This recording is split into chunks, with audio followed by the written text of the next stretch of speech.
Good evening. My name is Peter Hill. I'm a musician and a pianist.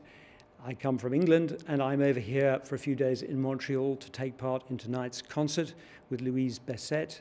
It's a great privilege to be performing with her and also to be performing two of the great masterpieces of 20th century music, Stravinsky's The Rite of Spring, Le Sacre du Printemps, in the version that the composer made for piano duet, and a great work by Messiaen, the Vision de l'Amen, for two pianos. Before I set out from England, I wrote down some thoughts about the two composers, the two works, and also how the two composers, I think, are very profoundly interconnected. So here they are. Well, in England, where I come from, spring is a rather hesitant season. It's a kind of slow thaw very often that lasts from January to June. But in countries with real winters like Russia or Canada, for that matter, spring can be sudden and spectacular. And that's what Stravinsky himself remembered in old age when he was living in America. And he looked back to his childhood and he remembered the violence, as he saw it, of the Russian spring, which, as he said, seemed to begin in a moment and was like the whole earth cracking. That was the single most wonderful event, he said, of every year of my childhood. Well, the work, I guess, he had in mind was The Rite of Spring. The Rite was the third of the ballets he composed for Diaghilev's Ballet Russe after The Firebird of 1910 and Petrushka the following year, 1911, where the great dancer Vaslav Nijinsky took the title role. And The Rite had its first performance on the 29th of May, 1913, in the Théâtre des Champs-Élysées in Paris. And the date is made famous by one of the most notorious riots in musical history. The audience literally came to blows, and at one point the police had to be called. And not surprisingly, the Rite had this tremendous reputation for modernity. It is, in fact, an icon of modernism. I suppose for most people, it's the work with which the modern age in music definitively begins. And this has to do, of course, with the brutal dissonances that Stravinsky uses in the work, but also the extraordinary complexity of rhythm and the ruthless way that rhythm is used that gives a kind of momentum to the music, that gives it its unique power. Well, like many works that Stravinsky composed, he conceived the idea of The Rite of Spring in a dream. And in 1931, he told his first biographer, André Scheffner, about the fleeting vision that he'd had. It was of a ballet with just a single dance, and a single dancer indeed, and she was dancing herself to the point of exhaustion in front of a circle of elders, as Stravinsky said, of fabulous age, and he said desiccated to the point of petrifaction. Well, this dream gave Stravinsky the idea that the ballet would be a kind of ritual of human sacrifice, set perhaps in prehistory, and he had once sought out a man called Nikolai Roerich. Roerich was an artist, a set designer, but he was also an archaeologist with a passion for age-old folk rituals and customs. And Roerich was already in the Ballet Russe circle because he'd done the sets for the Polovtsian dances for the Ballet Russe 1909 Paris season. And there's a very interesting painting, which I discovered for myself anyway, in the Ashmolean Museum in Oxford. It has to do with a building that Roerich was designing at about this time in 1911 for a Russian aristocrat called Princess Tenisheva, and she commissioned a church to be built on her estate in Russian medieval style, which was designed and decorated by Roerich. And over the door of the church was to be a mosaic, and in the museum in Oxford they have the study, the painting for the mosaic. It's called The Forefathers, and it seems to me to uncannily capture something of the spirit that was to go into The Rite of Spring, particularly the opening of The Rite of Spring, the introductory music, because the picture represents some Russian prehistoric man sitting on a low hill with the steppes of Russia stretching vast and empty behind him, and he's surrounded by a circle of black bears. who he is charming, Orpheus-like, with the music of his pipes. Well, Stravinsky and Röhrig got together in the late summer of 1911 to settle the details of the scenario of the Rite of Spring. And Stravinsky had the idea that the ballet should be in two halves, the first half day, the second half taking place at night. And for the day part, Röhrig devised a whole sequence of Slavic sort of games. You begin with the ritual of fortune-telling. Then there's the game of abduction, the jeu du rat, the terrifying second danced movement when we can imagine the maidens fleeing in terror through the forest. Then there's a slower interlude, a round dance, slower but still very ominous.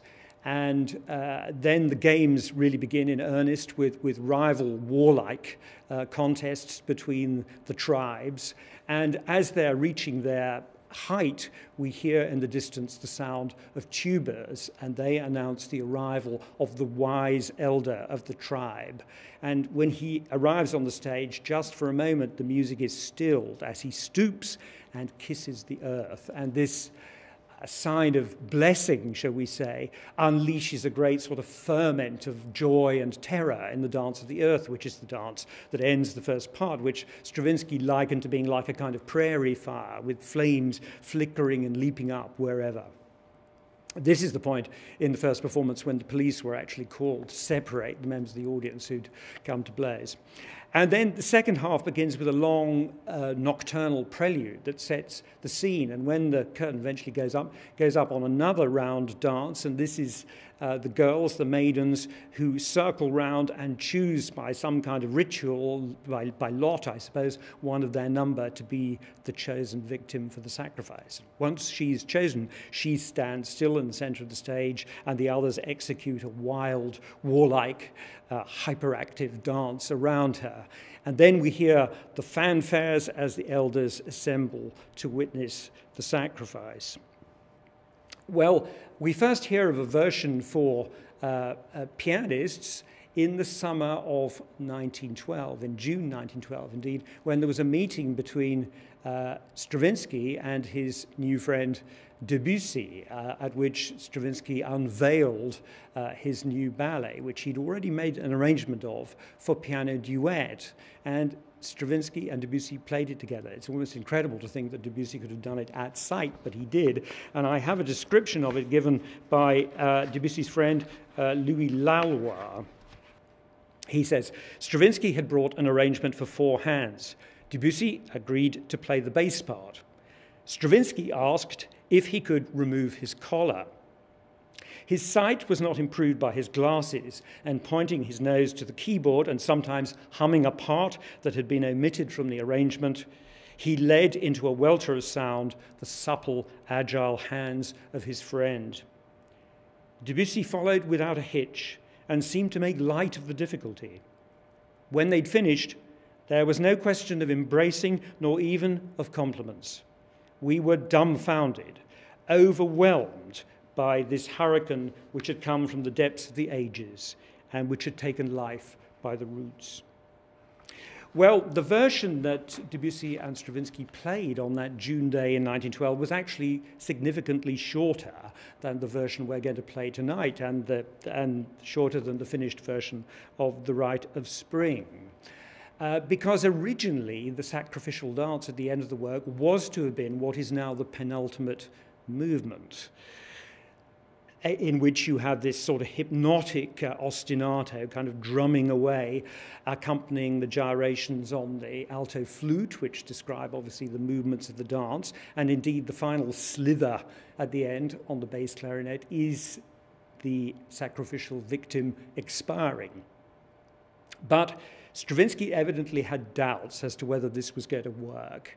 And in the autumn of 1912, with rehearsals due to start in only a few weeks' time, he set to work with frantic haste to compose a new sacrificial dance, which is the one we now know.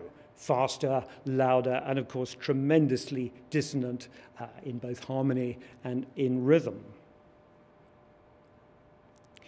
Well, this new finale has in it, at its most extreme, the great new rhythmic innovation of the Rite of Spring, which are these rhythmic cells which compete with one another and which gradually lengthen or shorten in unpredictable ways. And the complexity of the rhythm caused the Ballet Russe dancers no end of trouble. They had to draft in Marie Rambert, who later had a very distinguished career herself as a dancer, but also as a director of the Rambert Ballet over in the United Kingdom.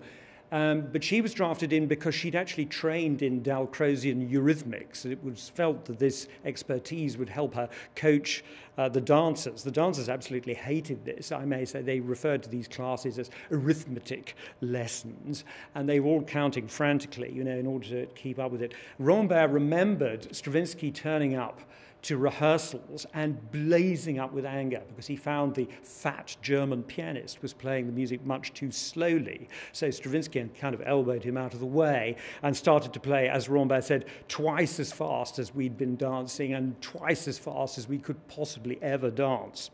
So there were pretty tempestuous scenes at the rehearsal. Well, despite the fact that the Rite of Spring is, as I said, an icon of musical modernism, it was to be a quarter of a century before anyone wrote a serious article discussing it, and that was written by Messiaen. It's called Le Rythme chez Igor Stravinsky. Stravinsky's Rhythm was published in 1939, and in it, Messiaen discusses the rhythmic devices in the sacrificial dance. And a few years later, in Messiaen's Technique de mon langage musical, his very first musical example is comparing Stravinsky's rhythmic devices in the Rite with his own employment of rhythm. And he analyzes the danse sacrale, the sacrificial dance, and those rhythmic cells as what he calls personnages rythmiques, rhythmical personalities in competition with one another. And usually what happens is that one remains immobile. It's like a character on stage that perhaps doesn't speak and doesn't react, while the other is hyperactive, but hyperactive in ways that are very unpredictable. Well, the Rite of Spring became the cornerstone of Messiaen's teaching and his famous class at the Paris Conservatoire. And his analysis of that class is reprinted in the Traité, or Treatise on Composition, which was published in numerous volumes in the years after Messiaen's death. Messiaen died, by the way, in 1992. And reading that analysis, I have to say that I don't always agree with Messiaen. I do find it too dry. He's too obsessed with number and process and, if you like, the arithmetics of the work. One particular point where I disagree is that Messiaen refuses to acknowledge that the big chords that begin, stuttering chords that begin the danse sacrale, he refuses to acknowledge that they are syncopations, because he argues, he says that these chords, do they belong to the silence before them or to the silence after them? Well, they must belong to the silence after them, because no silence can belong to something which hasn't already occurred. Well, the logic sounds impeccable, but it ignores the context which has been masterfully created by Stravinsky, because the whole of the previous movement is the Rite of Spring's rhythm at the other extreme, a rhythm that's absolutely monotonous and repetitive. So we have a constant pulse drummed into our mind. So by the time we reach the beginning of the danse sacrale, we know where the downbeat is, even though the orchestra apparently is having terrible trouble finding it. Those syncopated chords, as I see them, sound like accents desperately searching for a downbeat. They're very, very difficult to play, of course. The other thing I find disconcerting about Messiaen's way of analyzing the Rite of Spring is that he switches very abruptly from very dry kind of discussion to the most visionary speculation. And he talks about the effect that the music has on him, very profound, very pessimistic kind of effect. And being Messiaen, he quotes Shakespeare. Messiaen always loved Shakespeare, was brought up on it. His father, in fact, was a great translator of Shakespeare from English into French. And at this point, Messiaen quotes Shakespeare's Macbeth. La vie n'est qu'une ombre qui passe, un pauvre acteur qui se pavane et s'agite durant son heure sur la scène, et qu'ensuite on n'entend plus. C'est une histoire dite par un idiot, pleine de fracas et de furie, qui ne signifie rien. If I can remember it in English, life's but a passing shadow, a poor player that struts and frets his hour upon the stage and then is heard no more. A tale told by an idiot, full of sound and fury, signifying nothing. A kind of despair, if you like, which must have been prompted, I feel, by the sense that in the Rite of Spring, as in so many of Stravinsky's dramatic works, human beings are simply kind of pawns in some great game. They are just kind of blind molecules, if you like, rushing around. They have no free will to direct their destiny. They're in the grip of forces beyond their control, which I suppose is what Shakespeare is getting at in that famous speech. But what one can't deny is that there's a tremendous influence on Messiaen from Stravinsky's music. There are Stravinsky fingerprints all over the other work that Louise and I are going to play tonight, the Vision de l'Armen. Vision de l'Armen was the first work that Messiaen wrote after he'd been repatriated, sent back to France after he'd spent a period as a prisoner of war at a camp on the border between Germany and Western Poland, an area known as Silesia. And of course, there was a very famous episode there when, a prisoner in the camp, Messiaen conceived and composed his Quatuor pour la fin du temps, Quartet for the End of Time, which was premiered in the camp in January 1941. And it was shortly after that that Messiaen was deemed no longer to be a threat to the Third Reich and was sent back to France. And there he got the job that he most wanted as a professor teaching at the Paris Conservatoire. Not, of course, teaching composition. He was much too advanced a composer for that very conservative institution to allow that to happen, but as a teacher of harmony. And in his harmony class, which he began teaching in May 1941, was this incredibly gifted 17-year-old pianist, Yvonne Loriot. And I asked her about this first time that she saw Messiaen, and it's a lovely story. She said, oh, well, everybody in the class had been talking about our neat new teacher and speculating about what he would be like, you know. We knew he'd been a prisoner of war and so on. And he came into the room, and here was this man, still quite young, she said, and he didn't say anything to us, he ignored us, but he went to the piano and took from his briefcase the score of Debussy's Prélude à l'après-midi d'un faune. And she said, the full score, she emphasized. And he sat down and he proceeded to play it from beginning to end, beautifully. Well, it created a sensation, and the whole class fell in love with him straight away.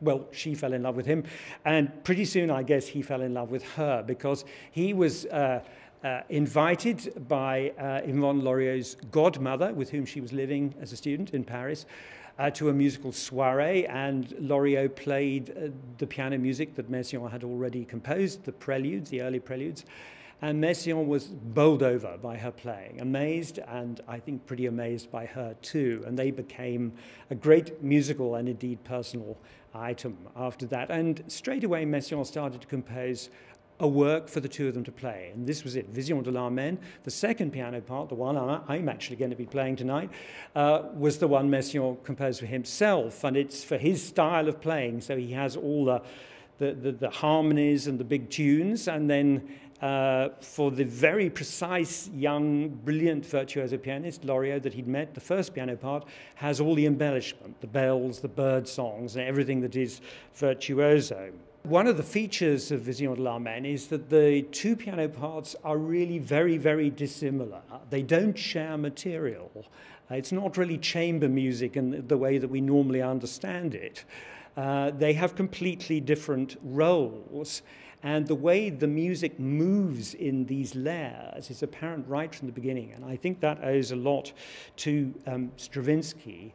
One of the specific techniques that Messiaen seems to borrow from Stravinsky is the way that rhythm and melody seem to split apart. Now, in the Rite of Spring, we have an example of that right at the beginning with the famous bassoon solo that opens the work. And the bassoon melody actually has 8 notes to it. And they're just repeated.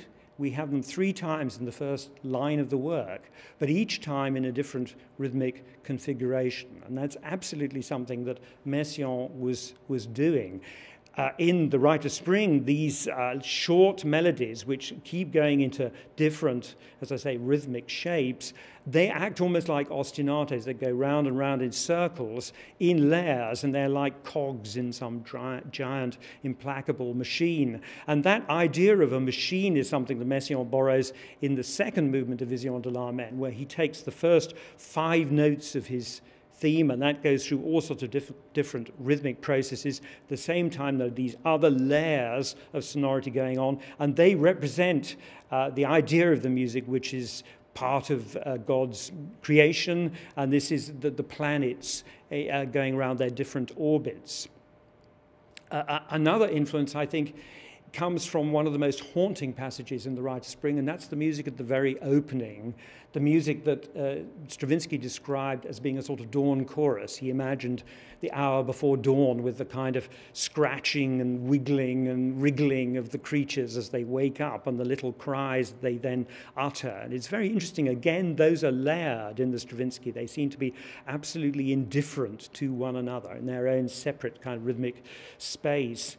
And of course, Messiaen's music is full of dawn choruses. The very first one is the mysterious movement that opens the quartet for the end of time, the Quatuor pour la fin du temps, the Liturgie de Cristal, where we have a blackbird and a nightingale, the score tells us, and it evokes, Messiaen says, the harmonious silence of heaven. But from the 1950s onwards, when Messiaen really started to become serious about birdsong, from a work called Réveil des oiseaux, written in 1953, right on to the opera Saint-François d'Assise, which of course has a famous scene in which the saint actually preaches a sermon to the birds, as legend has it that he did.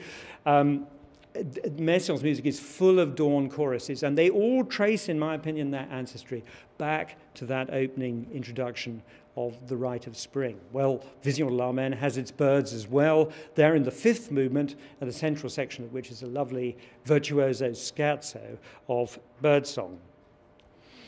This idea of the separation between the two pianos reaches its most extreme form in the 7th movement, the final movement of Vision, which is called the Amen de la Consommation, because there, the second piano, played by myself, or Messiaen, has the main theme, the theme of creation, but now transformed into a kind of triumphant chorale. We can imagine the faithful perhaps mounting the hill up to paradise and singing as they go.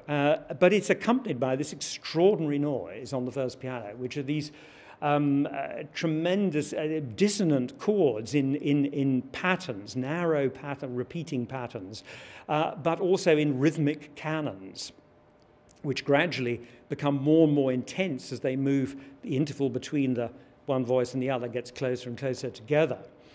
But just for once, Messiaen relents and brings the two pianos into the same sort of plane, as it were. And he does this very interestingly, right in the middle of the movement, through harmony. Because what happens is, I'm playing the second part in A major, Louise playing these very dissonant chords, but they modulate first to Messiaen's modes, and then from the modes to scales, descending scales of A major, played pianissimo, like a fabulous peal of bells.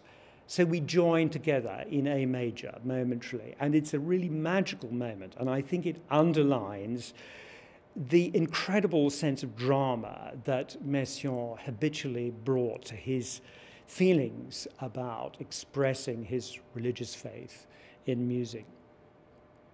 Well, I can't help wondering at the end of this what Stravinsky would have made of Vision de l'Armène. We know that Messiaen admired the Rite of Spring, but would Stravinsky have admired Vision? Sadly, I'm afraid the answer is no.